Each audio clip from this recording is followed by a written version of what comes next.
اعوذ باللہ من الشیطان الرجیم بسم اللہ الرحمن الرحیم ان اللہ وملائکتہ یصلون علی النبی یا ایہا الذین آمنوا صلوا علیہ وسلموا تسلیما اللہم صلی علی سیدنا و نبینا و شفیعنا و مولانا محمد وعلی آل محمد وبارک وسلم۔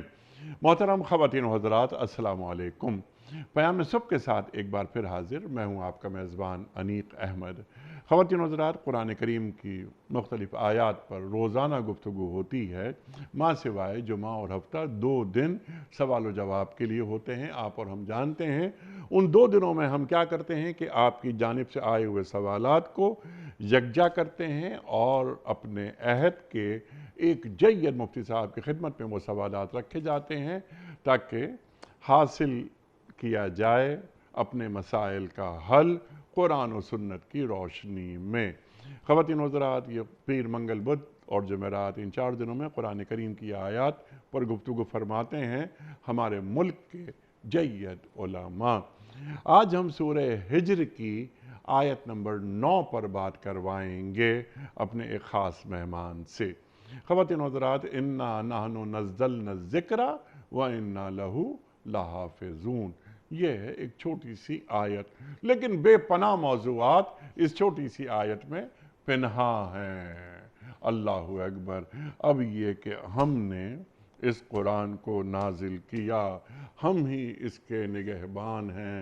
اللہ تعالیٰ قرآن کریم میں واحد کا صیغہ بھی استعمال کرتا ہے اور یہاں نحنو جمع کا صیغہ آ رہا ہے۔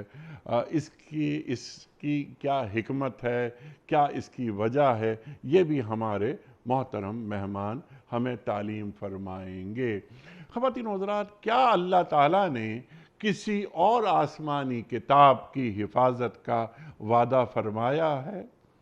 یہ بھی سوال رکھیں گے ہم۔ محترم ناظرین، کسی رسول کی امت کا کوئی فرد کیا قسم کھا کر یہ بات کہہ سکتا ہے کہ وہ اپنے رسول پر نازل کردہ وہی کتاب پڑھ رہا ہے جو اس کے رسول پر نازل ہوئی تھی؟ ہمارے سوا، امت محمدیہ صلی اللہ علیہ وآلہ وسلم کے سوا دنیا میں کوئی بھی شخص کسی بھی رسول کا امتی قسم کھا کر یہ بات نہیں کہہ سکتا کہ یہ وہی کتاب ہے جس میں کوئی تحریف ہو ہی نہیں سکتی۔ میں وہی کتاب پڑھ رہا ہوں جو میرے رسول صلی اللہ علیہ وآلہ وسلم نے پڑھی۔ خواتین و حضرات، حفاظت قرآن کی بات ہوتی ہے۔ اللہ تعالیٰ کس کس انداز میں حفاظت قرآن فرما رہا ہے؟ ذکر کا لفظ آیا ہے اس میں، قرآن کریم میں بے پناہ مقامات پر ذکر کا لفظ آیا ہے۔ تو اِنَّا نَحْنُ نَزَّلْنَا الذِّکْرَ، تو ذکر سے یہاں کیا مراد ہے؟ محض ایک نصیحت، محض ایک ہدایت، یا اللہ تعالیٰ کی یہ کتاب ہم سے مزید کچھ اور تقاضے بھی کرتی ہے؟ وہ ہمیں بتائیں گے، ہمیں تعلیم کریں گے محترم علامہ لیاقت حسین صاحب۔ خواتین و حضرات، علامہ لیاقت حسین صاحب ہمارے ملک کا ایک معروف اور مقبول نام۔ ٹیلی ویژن کے حوالے سے کون ہے جو آپ کی علمی خدمات سے واقف نہیں ہے؟ مختلف چینلز پر آپ کے پروگرامز کو بڑی محبت اور بڑی عقیدت کے ساتھ دیکھا جاتا ہے۔ علامہ لیاقت حسین صاحب کو خوش آمدید کہتے ہوئے پروگرام کا آغاز اللہ تعالیٰ کے بابرکت نام سے سورہ ہجر اور آیت نمبر 9۔ اعوذ باللہ من الشیطان الرجیم، بسم اللہ الرحمن الرحیم۔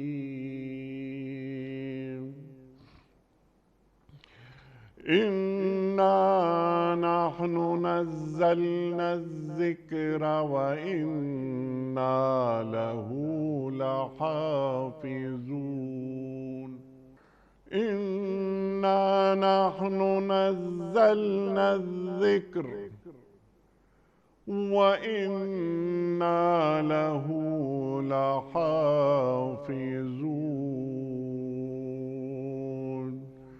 صدق اللہ العظیم۔ رہا یہ ذکر تو اس کو ہم نے نازل کیا ہے اور ہم خود اس کے نگہبان ہیں۔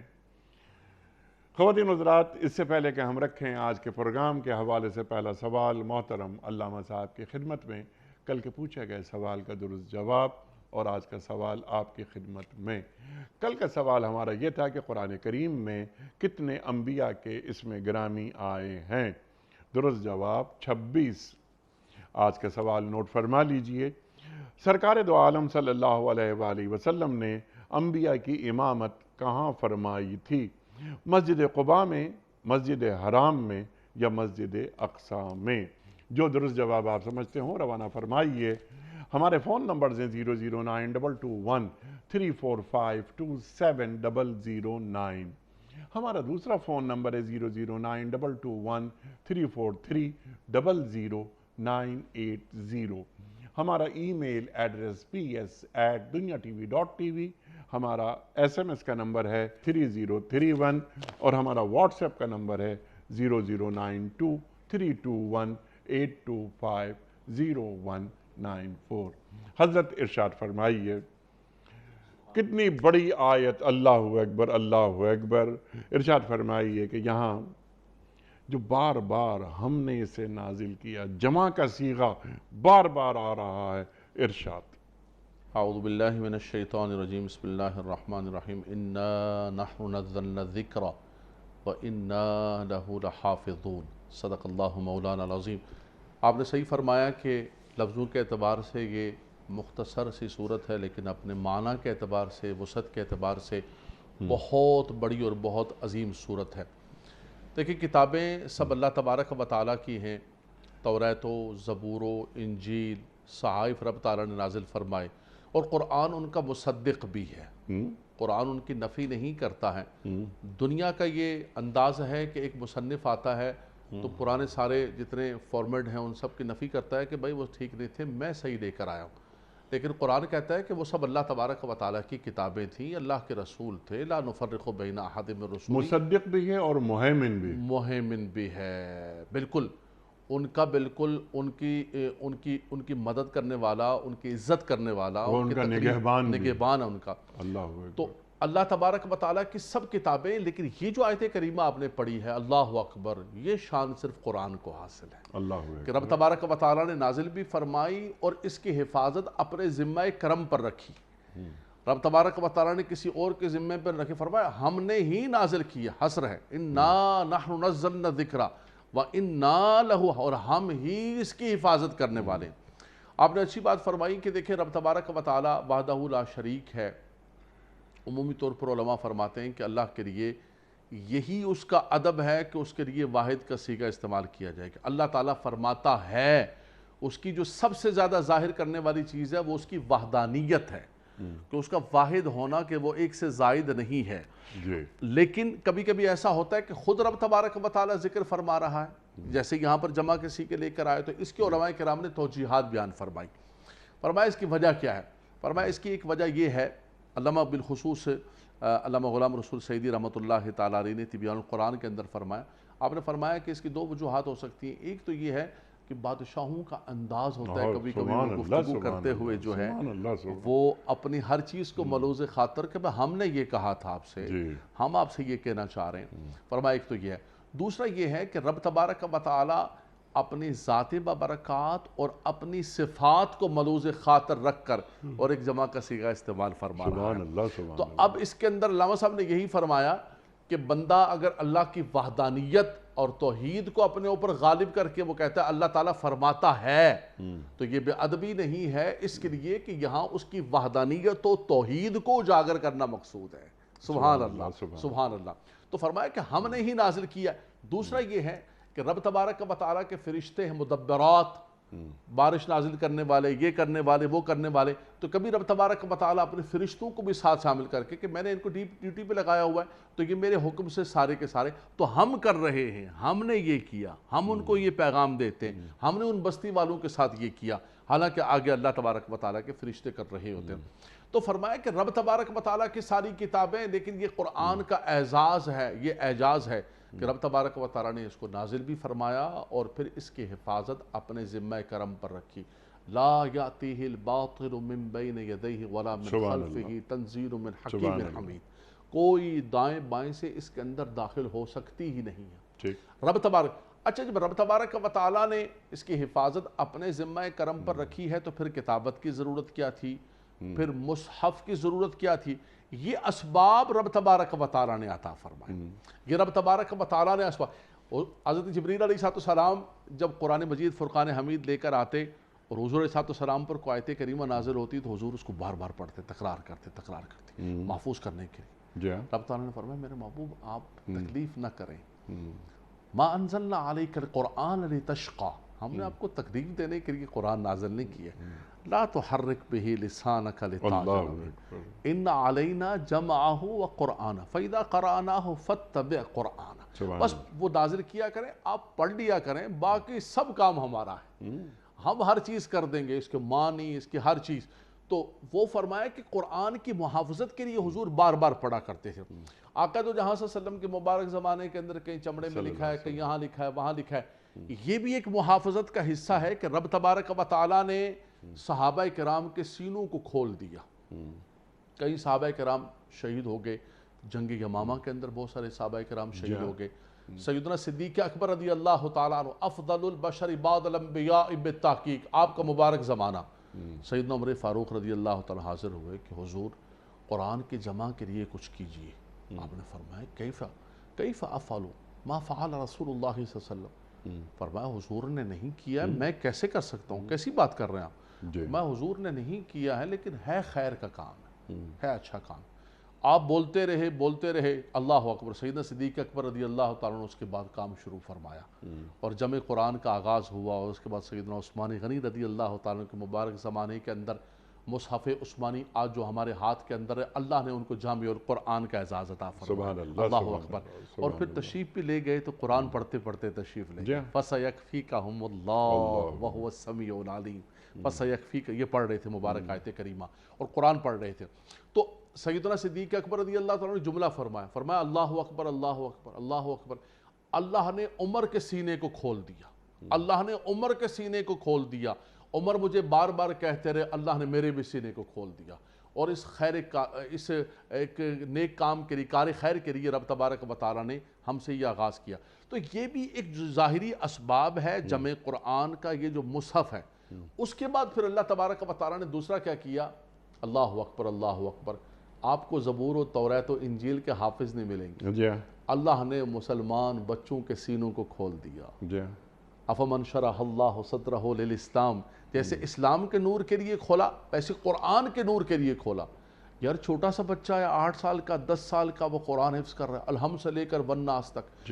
پھر تراویح کے اندر سیدنا عمر فاروق رضی اللہ تعالیٰ کو اللہ تعالیٰ جزائے خیر عطا فرمائے، آپ نے تراویح کے اندر اجرا فرمایا کہ تراویح جو ہے ایک امام آپ تشریف لائے اور آپ نے دیکھا کہ لوگ متفرق پڑھ رہے ہیں. آپ نے فرمایا کہ قاری قرآن جو ہے وہ نماز پڑھایا کرے اور سب تراویح پڑھیں. آپ تشریف لائے دوسرے دن، آپ نے فرمایا کہ نعم البدعۃ ھذہ. فرمایا ہے تو نیا کام ہے، رسول اللہ صلی اللہ علیہ وسلم نے نہیں کیا، میں نے اجرا کروایا، لیکن ہے بڑا اچھا کام ہے. جس طرح جمع قرآن ایک نیا کام ہے، اسی طرح تراویح جو ہے آپ نے اس کی برکت کیا ہوئی. آپ یقین کیجئے کہ دنیا کے اندر آج جتنے حفاظ کرام تراویح کے اندر قرآن پڑھتے، قرآن انہی کا محفوظ ہے. جنہوں نے تراویح پڑھانے چھوڑ دی، قرآن ان کا نکل گیا.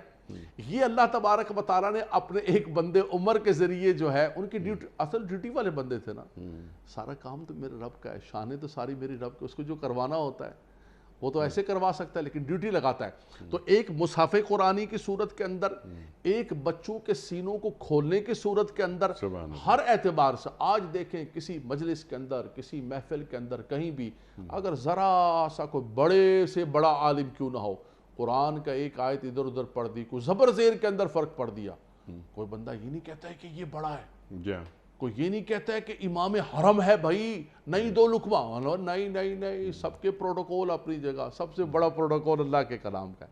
پیچھے سے لقمہ آ جاتا ہے کہ نہیں امام صاحب آپ بڑے محترم ہیں لیکن یہ زبر زیر کا فرق آ گیا، اس کو ٹھیک کیجئے پھر آگے چلیں گے آپ، ٹھیک، پھر آگے چلے گا۔ تو رب تبارک و تعالیٰ نے شرح صدر کے طور پر، حفظ قرآن کے طور پر، یہ رب تبارک و تعالیٰ نے مسلمان بچوں کے سینوں کو، مصحف کے حوالے سے ایک بڑی پیاری بات، مامور رشید جو ہے وہ علماء سے بڑی محبت کرتے تھے اور مجلس علمی منعقد کیا کرتے تھے، بڑے بڑے لوگ آیا کرتے تھے۔ ان کی مجلس کے اندر ایک شخص آیا، جی، اس نے آ کے بڑی علمی گفتگو کی، لیکن مامون نے دیکھا کہ بھئی یہ بندہ جو ہے، کہا کہ تم اسرائیلی ہو؟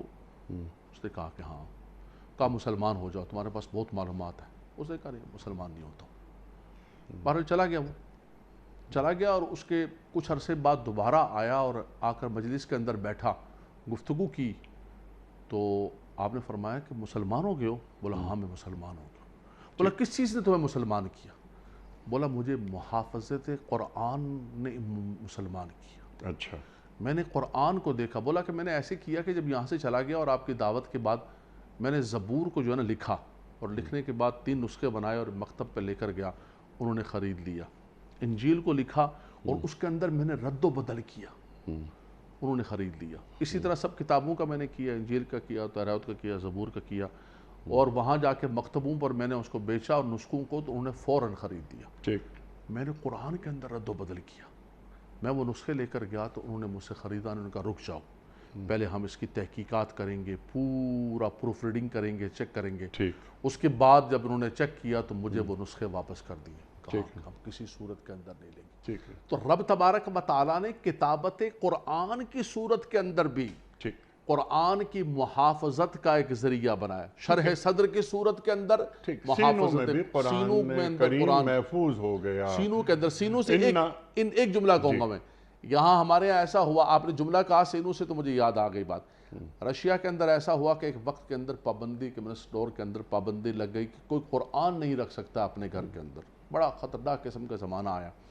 اور اس کے اندر جو ہے قرآن کی مصحف کی پابندی لگ گئی۔ رشیا کے مسلمانوں نے کیا کیا، انہوں نے تہیہ کر دیا، انہوں نے کہا کہ جو حافظ ہے وہ اپنے بچوں کو اور بچیوں کو حافظ بنانا شروع کرتے رہے۔ مصحف تو اٹھا لیا انہوں نے، ٹھیک، لیکن وہ سینے جو اللہ نے کھولے ہوئے تھے، اس کے بعد جب ٹوٹا ہے تو بحمداللہ تبارک و تعالی ہر طرف قرآن کی آوازیں آ رہی ہیں، ٹھیک، تاجکستان سے، آذربائجان سے، سارے ممالک سے، بھئی یہ کیسے تم نے محفوظ کیا؟ بولو یہ صدری طور پر صدرن ہم نے اس کو قرآن کو محفوظ ٹھیک کر ہے، سینہ بسینہ بات آگے چلی گئی۔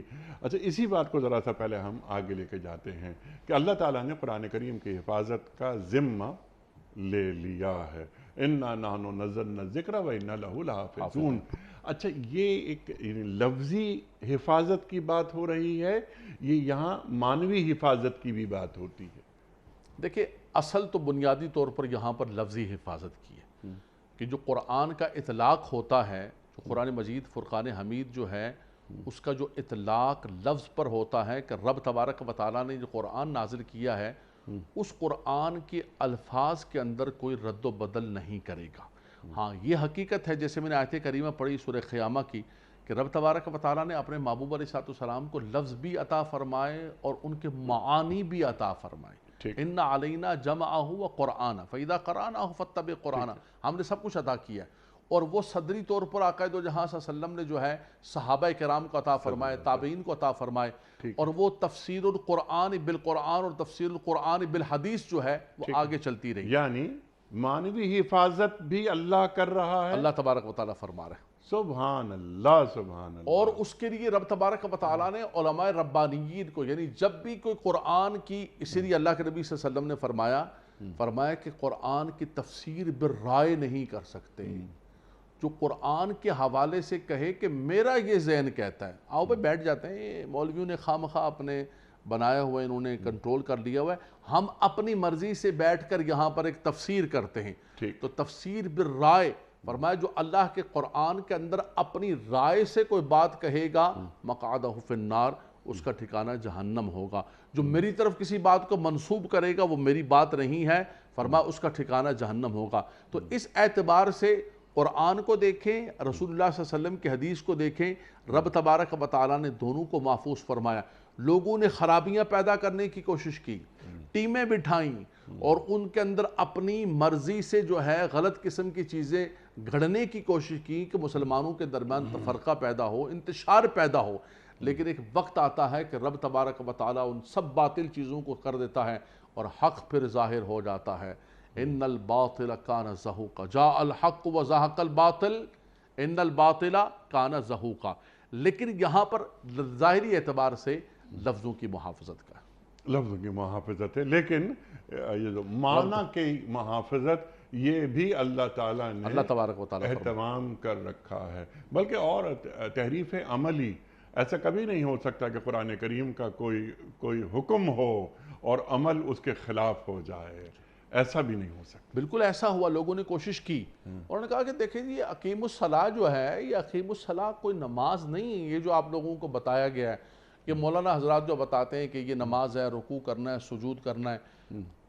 صلاح مطلب کئی معنی ہیں، دعا کر لیا کرو۔ ٹھیک، صلاح کے معنی ایک ہیں تحریک الصلوین، تو آپ جو ہے بیٹھ کے تحریک الصلوین کر دیا کریں، تو یہ معنی امت نے رد کر دیا۔ جی، اقیم الصلاح کا وہی معنی جو آقا دو جہاں صلی اللہ تعالیٰ علیہ وسلم کے دور سے لے کر، ہاں آپ کی اس بات سے ایک بڑی خوبصورت بات میرے ذہن کے اندر آئی، آپ یہ کہہ سکتے ہیں کہ امت کا جو جمہور ہے اور امت کا جو دوام ہے 1400 سال سے، وہی ہے جو قرآن کے معنی اللہ کے نبی نے کیے، حضرت عبداللہ بن عباس نے کیے، صحابہ کرام نے کیے، امت کے علماء کرام نے کیے، امت نے اسی کو قبول آج تک بحمد اللہ تبارک و تعالی۔ سبحان اللہ، سبحان اللہ اکبر، 1400 سال سے زیادہ عرصہ گزر گیا، آج تک جن لوگوں نے بھی اپنی رائے سے اور آقا دو جہاں صلی اللہ علیہ وسلم کے فرامین کو ہٹانے کے بعد اپنی مرضی سے کرنے کی کوشش کی، امت نے اس کو رد کر دیا۔ وہ ماڈرن اسلام، نیو ورژن، نیو یونیک، کس نام سے بھی ان کو پرموٹ کیا گیا، تھوڑا سوچئے زیادہ سوچئے کے نام سے پرموٹ کیا گیا، لیکن آخر میں امت نے قبول نہیں کیا۔ ٹھیک ہے، قرآن کریم تا قیامت ذہن انسانی کی امامت کرتا رہے گا۔ قرآن کریم فنڈامنٹلز دے دیتا ہے، سسٹم بنانا اس عہد کے آدمی کا کام ہے کہ قرآن کریم اور صاحب قرآن سیرت سے روشنی لی جائے، قرآن کریم سے اصول لیے جائیں اور عہد کے مطابق سسٹم بنا دیا جائے۔ یہ مرکزی بات ہے جو آخری جملہ آپ نے فرمایا کہ قرآن مجید فرقان حمید سے اصول لیے جائیں۔ قرآن کا متن، قرآن کی معانی، قرآن کی تفسیر جو ایک مسلسل امت کے اندر جو ہے ایک دوام کے ساتھ چل رہی ہے، جمہور کے ساتھ چل رہی ہے، اب رہا کہ ان سے اصولوں کو اخذ کیا جائے۔ مثال کے طور پہ جتنے ائمہ کرام ہیں، ائمہ اربعہ ہیں، چاروں کے چاروں حق ہیں، ان ائمہ اربعہ نے کہاں سے اخذ کیا؟ قرآن سے اخذ کیا، رسول اللہ صلی اللہ علیہ وسلم کی حدیث سے اخذ کیا۔ کسی کا بھی کوئی فقہ ائمہ اربعہ میں سے قرآن و حدیث سے ہٹ کر نہیں ہے کہ ان کا ماخذ، ان کا منبع، ان کی بنیاد قرآن اور حدیث نہ ہو، بلکہ اپنے پاس سے رائے سے کوئی چیز بنا لی ہو۔ ہاں اس کی جیسے آپ نے فرمایا کہ ہر کی اپنی اپنی تشریح ہے، ہر ایک کی اپنی اپنی توجیہ ہے، لیکن بنیاد جو ہے وہ قرآن رہے گا۔ اللہ کے نبی صلی اللہ علیہ وسلم نے خود فرمایا اپنے خطبہ حجۃ الوداع کے موقع پر آپ نے فرمایا کہ لوگوں سنو، اگلے سال شاید میری اور تمہاری ملاقات نہ ہو، لیکن توجہ کرو، انا تارک فیکم الثقلین ان ترکت فیکم الثقلین، میں تمہارے پاس دو ثقیل اور بھاری چیزیں چھوڑ کے جا رہا ہوں۔ فرمایا ایک اللہ کا کلام ہے اور ایک میری سنت و حدیث ہے، اور دوسری روایت کے اندر فرمایا وعطرتی، فرمایا قرآن و حدیث کو مضبوطی سے تھام کے رکھو گے تو فلن تضلوا، تم کبھی بھی گمراہ نہیں ہوگے۔ تو اب یہ دیکھیں کہ ہمارے پاس قرآن موجود ہے، رسول اللہ صلی اللہ علیہ وسلم کی حدیث موجود ہے جی، اب یہ دو بنیادیں موجود ہیں، ان بنیادوں سے جو اصول کا لفظ آپ نے استعمال کیا ہے کہ ان اصولوں کی بنیادوں پہ مسائل اخذ کیے جائیں گے۔ آپ فقہاء کرام کو دیکھیں، سبحان اللہ، آپ صوفیاء کرام کو دیکھیں، آپ جس کو دیکھیں وہ اخذ کر رہا ہو، خوشہ چین ہوگا قرآن کا، خوشہ چینی قرآن سے کر رہا ہوگا، لیکن اس کی بنیادوں اور اصولوں کو نہیں چھیڑا۔ سبحان اللہ، اور قرآن کریم سے معنی، مفاہیم، تشریحات لے کر عہد سے اسے جوڑ دے گا، قرآن کریم سے استنباط کرتے ہوئے، اور جو فنڈامنٹلز ہیں وہ قیامت تک رہیں گے، توحید، رسالت، قیامت، اس پہ کوئی اجتہاد قیامت تک نہیں ہو سکتا۔ نماز کتنی رکعتیں ہوں گی بتا دیا اللہ کے رسول صلی اللہ علیہ وآلہ وسلم نے، اور سلو کما رأیتمونی اصلی، اللہ اکبر۔ اور جو قرآن کریم فرما رہا ہے، جو آپ نے بات فرمائی تھی نا کہ نہیں نماز اقیم الصلاۃ کی بات ہوئی ہے وغیرہ وغیرہ، اس طرح کی فضول باتیں پھیلا دی جاتی ہیں معاشروں میں۔ ان الصلاۃ کانت علی المومنین کتابا موقوتا۔ ایک تو اور قرآن کریم کی کچھ آیات اگر سمجھ میں نہیں آ رہی تو فوراً صاحب قرآن سے رجوع کرنا چاہیے کہ اللہ کے رسول صلی اللہ علیہ وآلہ وسلم نے کیا کر کے دکھا دیا، وہ ہمارے لیے حجت ہے۔ اللہ اکبر، اللہ اکبر۔ پھر اس طرح کی کنفیوژنز نہیں آنی چاہیے۔ اور قرآن کیا فرما رہا ہے؟ وَمَا آتَاكُمُ الرَّسُولُ فَخُذُوهُ وَمَا نَهَاكُمْ عَنْهُ فَانْتَهُوا۔ فَانْتَهُوا۔ جو رسول تمہیں دیں لے لو، جس سے روک دیں رک جاؤ۔ یہ بڑی بنیادی بات آپ نے فرمائی۔ یہ میں سمجھتا ہوں کہ امت کے اندر یہ جو آپ نے آیت کریمہ پڑھی ہے، یہ انتشار کا دروازہ بند کر دیتی ہے۔ بند کر دیا کہ آپ کو قرآن سیکھنا ہے تو آپ مکتب نبوی کے اندر آئیں، وہاں آ کر سیکھیں قرآن کو۔ قرآن نے کہا اقیم الصلاۃ، آپ نے حدیث پاک پڑھی سلو کما رأیتمونی اصلی۔ قرآن نے کہا آتوا الزکاۃ، قرآن کے اندر کہیں نصاب کا ذکر نہیں ہے، قرآن کے اندر یہ ذکر نہیں ہے واضح طور پر کہ کتنے عرصے بعد زکوٰۃ دینی ہے، سال کے بعد دینی ہے، حولان حول کی جو ہم شرط لگاتے ہیں، کیا کرنا پڑے گا؟ آپ کو بارگاہ مصطفیٰ صلی اللہ تعالیٰ علیہ وسلم کی بارگاہ کے آپ اپنے من موجی اور اپنے اس کے مطابق یہ قرآن کو اسی طرح چاہتے ہیں کہ ایک نعوذ باللہ من ذالک استغفر اللہ ربی میں لوگوں کے ہاتھوں کے اندر دے دیں اور اس کو اپنے من کے مطابق ہر بندہ تشریح کر رہا ہوں کہ بھائی دیکھیں وہ جو سورہ فیل کا ذکر ہے کہ ترمیہم بحجارۃ من سجیل، نہیں وہ پرندے کو آسمان سے نہیں آئے تھے۔ یہ مولویوں نے آپ لوگوں کو غلط بتایا۔ یہ سارے 1400 سال سے مفسرین کرام آپ کو یہ جو بتاتے آ رہے ہیں نا، میں آپ کو نیو بتاتا ہوں، نیو ماڈرن۔ یار واہ یار، یہ تو 0 میٹر کہیں سے لے کر آئے۔ بولا نہیں، وہ آسمان سے کوئی ابابیل کو پرندے کو کچھ نہیں آئے تھے۔ وہ عبد المطلب جو ہے وہ پہاڑ پر چڑھ کے پتھر مار رہے تھے اپنے ساتھیوں کے ساتھ، تو وہ کہا استغفر اللہ ربی من کل ذنب واتوب الیہ۔ 1400 سال سے جو ایک تسلسل ہے، اس تسلسل کو خراب کر کے آپ یہ سمجھتے ہیں کہ نیو جنریشن کو، یوتھ کو آپ ماڈرن اسلام کے نام پر اور آپ ان کو سیکولر اور ان کو ملحد بے دین کرنا چاہتے ہیں، کبھی بھی ایسا نہیں ہوگا۔ اور آپ یہ دیکھیے کتنے کتنے تیز لوگ آئے، ان کی زبانیں کتنی تیز تھی، ان کے لفظ کتنے تیز تھے۔ آخر کے اندر جو آپ نے فرمایا کہ رب تبارک و تعالی اپنے قرآن کے لفظ کی بھی محافظت کرتا ہے اور معنی کی بھی محافظت کرتا ہے۔ جو ایک تسلسل سے چلا آ رہا ہے اس کے اندر کتنے لوگوں نے بگاڑ کیا، اس کے پیچھے سلطنتیں کھڑی ہوئیں، اس کے پیچھے پیسہ کھڑا ہوا، لیکن انجام دیکھے ہم نے زندگی کے اندر مرنے سے پہلے ہم نے دیکھ لیا کہ نسیم منسیہ سب کچھ ختم ہو۔ اللہ اکبر، اللہ اکبر۔ اچھا علامہ صاحب، ہم آپ سے کیونکہ سیکھنا چاہ رہے ہیں تو کچھ باتیں جو میں جس جانب میں نے ایک اشارہ کیا تھا، کیلا یکون دولتم بین الاغنیاء منکم، اللہ قرآن کریم میں فرما رہا ہے۔ 1400 سال پہلے اللہ نے یہ آیت نازل فرما دی، لیکن اصول دے دیا انسانیت کو کہ ایسا نہ ہو کہ تمہارے معاشروں میں ارتکاز دولت ہو جائے، کنسنٹریشن آف ویلتھ نہیں ہوگی، سرکولیشن آف ویلتھ ہوگی۔ آج کا جو اکنامسٹ ہے اس اصول کو لے کے آگے بڑھتا ہے، جبکہ اللہ 1400 سال پہلے بتا چکا ہے۔ فنڈامنٹلز قرآن کریم دیتا ہے، اس کو سسٹم میں ڈھالنا اس عہد کے آدمی کا کام ہے جس عہد میں قرآن کریم پڑھا جا رہا ہے۔ قرآن کریم کی یہ آیات سامنے آ رہی تھی، لیکن کیا سسٹم میں ڈھلی؟ آج پڑھی جا رہی ہیں۔ سسٹم مطلوب ہے نا، 100 سال بعد، 500 سال بعد، 1000 سال بعد بھی قرآن کریم ذہن انسانی کی امامت کرتا رہے گا، ہمارا ایمان ہے۔ تو 100 سال بعد یہاں لوگ بیٹھے ہوئے ہوں گے، لیکن ہم اور آپ نہیں ہوں گے، قرآن کریم ہوگا۔ تو قرآن کریم سے اصول لے کر سسٹم میں ڈھالنا کس کی ذمہ داری ہے؟ یہ بہت بڑی بات کہی آپ نے کہ رب تبارک و تعالیٰ نے ایک اتنا بڑا نظام عطا فرما دیا۔ آج دیکھیں دنیا بھٹک رہی ہے، کوئی کیا نظام لے کر آ رہا ہے، اشتراکی نظام، کمیونسٹ نظام، سب کو آزمایا جا رہا ہے۔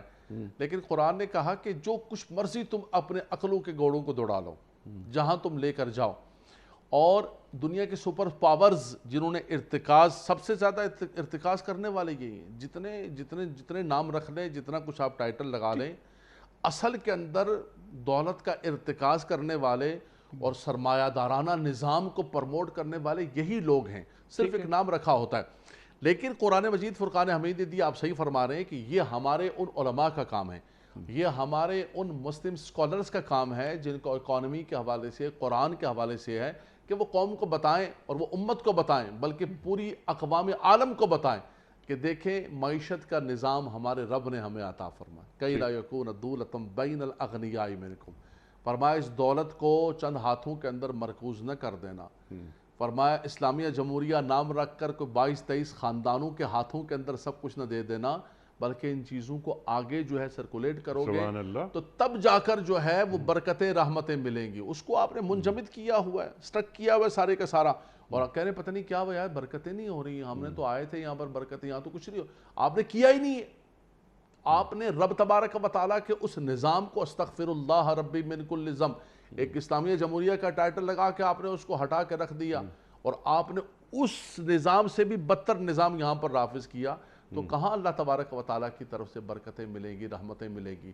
اگر جو تم چاہتے ہو کہ آسمان بھی اپنی برکتیں دے، زمین بھی اپنے خزانے کھولے تمہارے لیے، کئی لا یکون دولۃ بین الاغنیاء منکم، اس ارتکاز کو ختم کرو، اس انجماد کو ختم کرو، یہ جو تم نے سٹک کیا ہوا ہے سارے کا سارا چند ہاتھوں کے اندر، اس کو ختم کرو، دیکھو اللہ تبارک و تعالیٰ کتنا کرم کرتا ہے، اور آپ دیکھیں کہ معاشرے کے اندر اس کی برکتیں ملیں گی، پھر نہ کوئی کسی کو لوٹنے والا ہوگا، نہ کوئی انسان جو ہے بے چین ہوگا، بلکہ وہ ساری کی ساری چیزیں آگے بڑھ رہی، ہم بھی سکون کے اندر، ہمارے پاس جو دولت ہوگی اس کو برت سکیں گے، ہم سبحان اللہ، اس کو کھا سکیں گے۔ ٹھیک ہے، یہ ایک مثال، معیشت ایک بڑا موضوع ہے اس وقت دنیا کا۔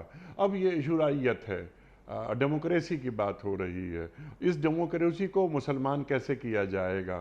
قرآن کریم سے اصول لیے جائیں گے، وَأَمْرُهُمْ شُورَىٰ بَيْنَهُمْ، تو قرآن کریم جو بات فرما رہا ہے، قدم قدم پر نصیحتیں کر رہا ہے، یعنی یہ جو ایک آمرانہ نظام، یہ دین کو قبول نہیں ہے، یا دین اصول دے رہا ہے کہ الذین ان مکناہم فی الارض اقاموا الصلاۃ وآتوا الزکاۃ، امر بالمعروف ونہی عن المنکر، قرآن کریم بیان فرما رہا ہے۔ لیکن قرآن کریم کو نظام حکومت نہیں بتاتا، ذمہ داریاں حکمرانوں کی بتا دیتا ہے۔ بالکل بالکل، قرآن مجید فرقان حمید اس حوالے سے بنیادی طور پر یہی ہے کہ حکمرانوں کو سب سے پہلے کہ تم نے زمین پر عدل کو قائم کرنا ہے، اس زمین پر اللہ تبارک و تعالیٰ کی طرف سے امر بالمعروف اور نہی عن المنکر کو قائم کرنا ہے، اس زمین پر تم نے انصاف کا نظام قائم کرنا ہے، اور اس کے بعد یہ ہے کہ ہر شخص برابر نہیں ہے، کسی کو اللہ تبارک و تعالیٰ نے عقل دی ہے، سمجھ دی ہے، جو صاحب رائے ہیں، آپ جو ہے اس صاحب رائے کی اوقات کو، حیثیت کو جو ہے، اللہ اکبر اللہ اکبر، یا ایھا الذین آمنوا اطیعوا اللہ واطیعوا الرسول واولی الامر منکم، وہ جو اولو الامر ہیں، اولو الالباب ہیں، اولو العقل ہیں، اولو الامر تو وہ بعد میں بنے، پہلے اللہ تبارک و تعالیٰ نے ان کو قوتیں صلاحیتیں عطا فرمائی تھی، اس کو آپ برابر نہیں کر سکتے، یہ کبھی بھی رات دن کبھی برابر نہیں ہو سکتا، اندھا اور بینا کبھی برابر نہیں ہو سکتا، اور اس کے بعد فرمایا کہ روشنی اور اندھیرا کبھی برابر نہیں ہو سکتا، جنتی اور جہنمی، قرآن نے بار بار کہا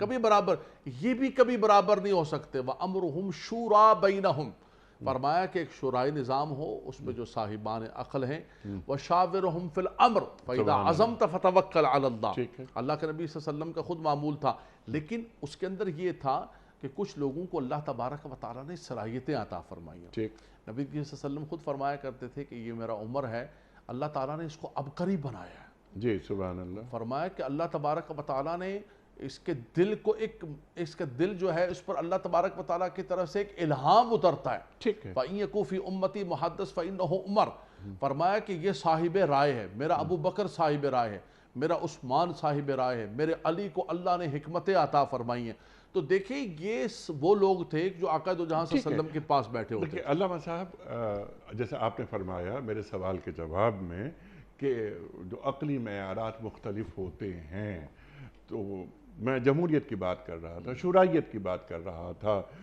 میرا سوال اب وہی سوال میں آپ کی خدمت میں ریفریز کر کے پیش کر دیتا ہوں. کیا یہ جو موجودہ جمہوریت ہے، جو ایک عالمی عقیدہ بن چکا ہے، پوری دنیا میں جمہوریت کو مانا جاتا ہے، کیا ہمارا دین اور قرآن اجازت ہمیں دیتا ہے کہ اس جمہوریت کے مطابق ہم چلیں، یا اگر اس میں کچھ نقص ہے تو اس جمہوریت کو مسلمان کیا جا سکتا ہے، یا وہی عقلی معیارات جو آپ نے فرمائے؟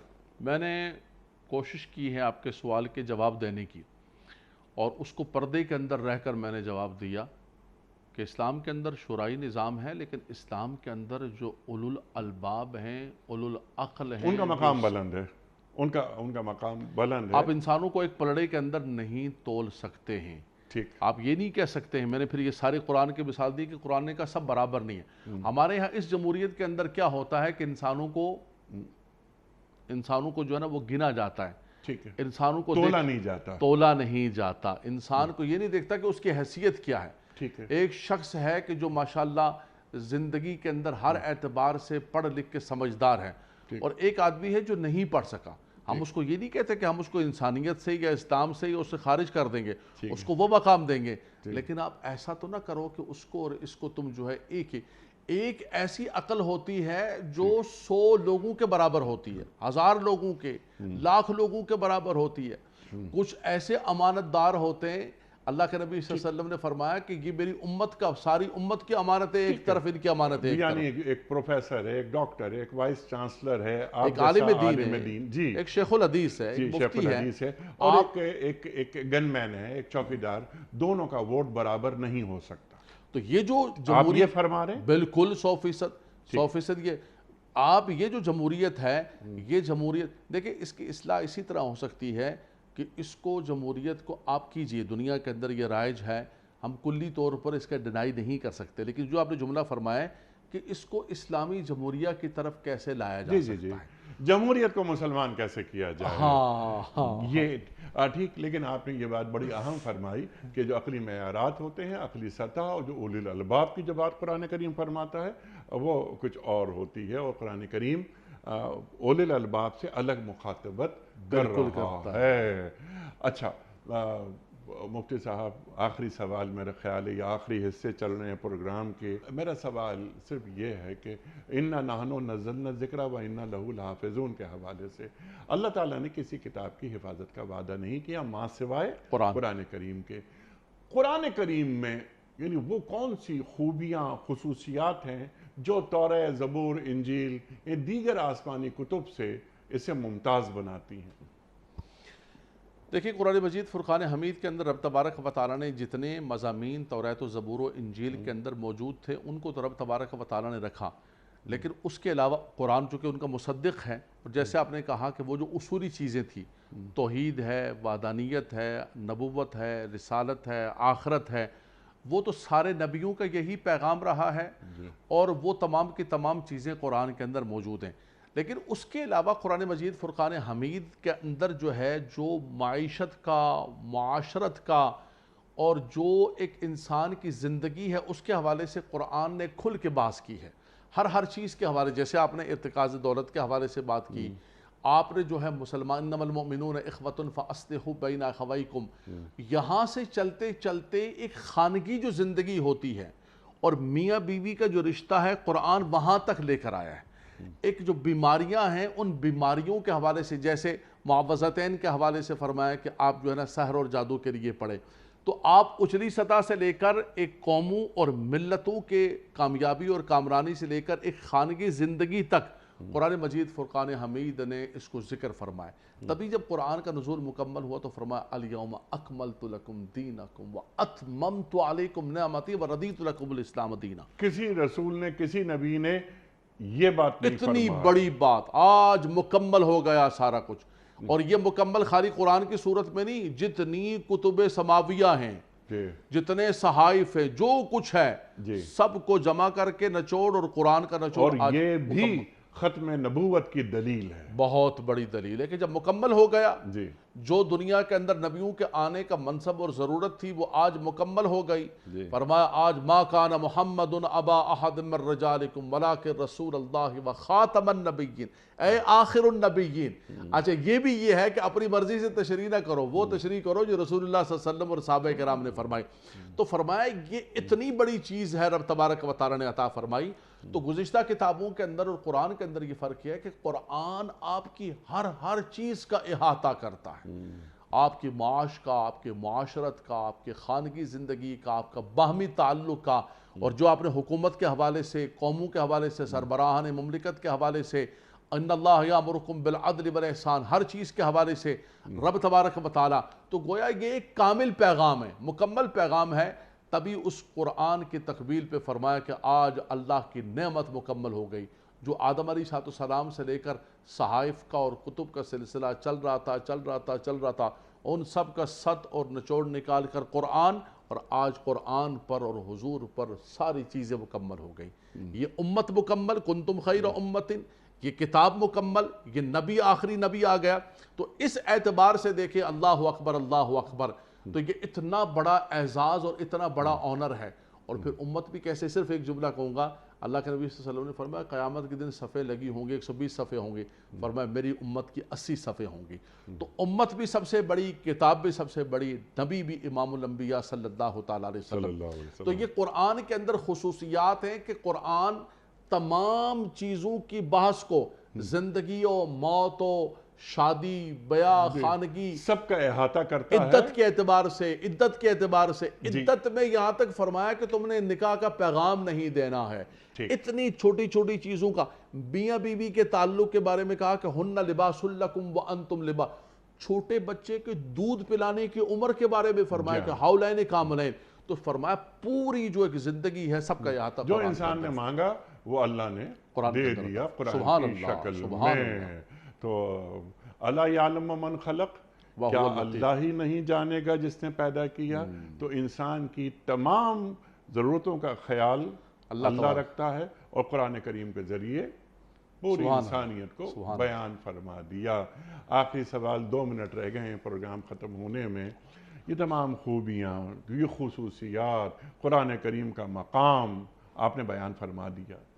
سرکار دو عالم صلی اللہ علیہ وآلہ وسلم کی شفاعت، ہم سب، آپ شفیع المذنبین، ہماری ٹوٹی پھوٹی عبادتیں ہیں، اس پہ کوئی الزام نہیں ہے، کوئی فخر نہیں ہوتا، لیکن اللہ کے رسول صلی اللہ علیہ وآلہ وسلم ہمارے گناہوں کو بخشوائیں گے، اور آپ شفیع المذنبین ہیں۔ تو شفاعت ہے، شفاعت رسول کریم صلی اللہ علیہ وآلہ وسلم۔ ایک ہے شکایت رسول کریم صلی اللہ علیہ وآلہ وسلم، یا رب ان قوم اتخذوا ھذا القرآن مہجورا۔ اللہ اکبر۔ اللہ کے رسول صلی اللہ علیہ وآلہ وسلم اسی قرآن کے حوالے سے جو ابھی آپ نے بات فرمائی بالتفصیل، آپ نے ہمیں تعلیم فرمایا، انا نحن نزلنا الذکر و انا لہ لحافظون کے حوالے سے آپ شکایت فرما رہے ہیں رب کے حضور، یا رب ان قوم اتخذوا، میری قوم نے اس قرآن کو، آپ کی قوم سے مراد ہم اور آپ، ہم مصطفی ہیں صلی اللہ علیہ وآلہ وسلم، یا رب ان قوم اتخذوا ھذا القرآن مہجورا، میری قوم نے اس قرآن سے ہجرت کر لی تھی، اس قرآن کو چھوڑ دیا تھا۔ اللہ اکبر۔ قرآن کریم کے آئینے میں جب ہم اپنا چہرہ دیکھتے ہیں تو من حیث المجموع ہمیں اپنا چہرہ روشن نظر آتا ہے یا بھدا؟ اللہ اکبر اللہ اکبر۔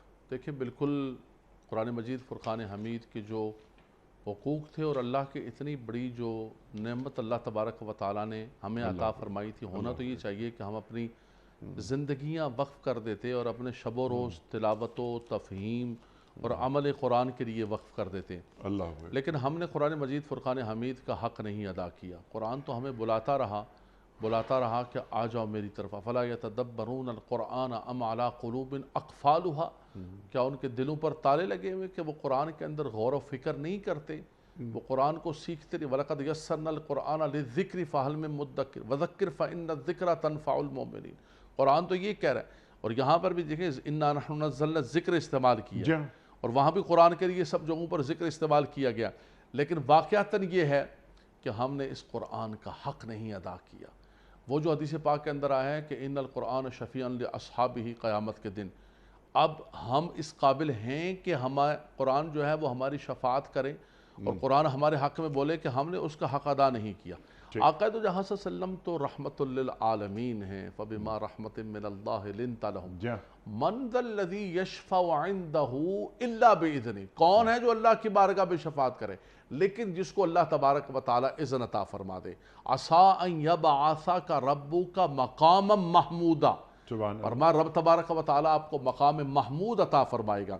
لیکن قرآن ہمیں پکار رہا ہے کہ تم نے میرا حق ادا کیا، تم نے قرآن کو صحیح پڑھا۔ اللہ ہوئے آج حال ہمارا یہ ہے، تفہیم اور عمل تو بعد کی بات ہے۔ ہمارے بچے جو ہے وہ برٹش اور امریکن ایکسنٹ کے اندر انگلش بولتے ہیں تو ویری ہیپی، پراؤڈ، او میرا بچہ نہیں دیکھا، بولیں، اچھی بات ہے بہت، بولیے لیکن قرآن کریم بھی سمجھیں۔ لیکن پراؤڈ آپ کا اس کا کبھی کیوں نہیں پراؤڈ ہوا؟ جی ہاں جی ہاں جی بات تو یہ ہے نا، جی ہاں، ہم یہ دیکھ رہے ہیں کہ تم اس پر پراؤڈ تو کر رہے ہو، ٹھیک ہے، کبھی یہ کہا کہ میرا بچہ ورتل القرآن ترتیلا، اور اس بچے کو اپنے امتی ہونے پر فخر ہے کہ میں کس کا امتی ہوں؟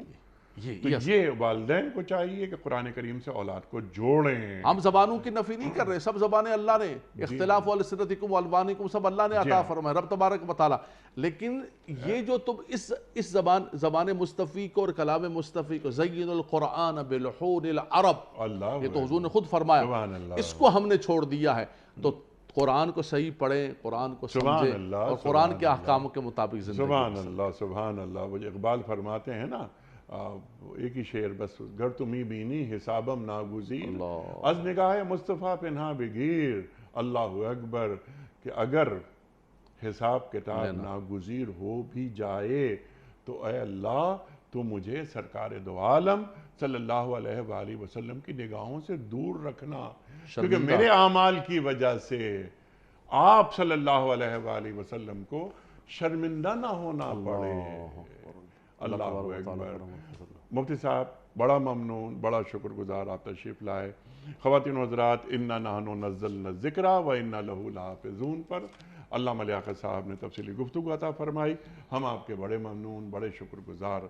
کوئز کل کا سوال ہمارا یہ تھا کہ قرآن کریم میں کتنے انبیاء کے اسم گرامی آئے ہیں؟ درست جواب 26۔ آج کا سوال نوٹ فرما لیجئے۔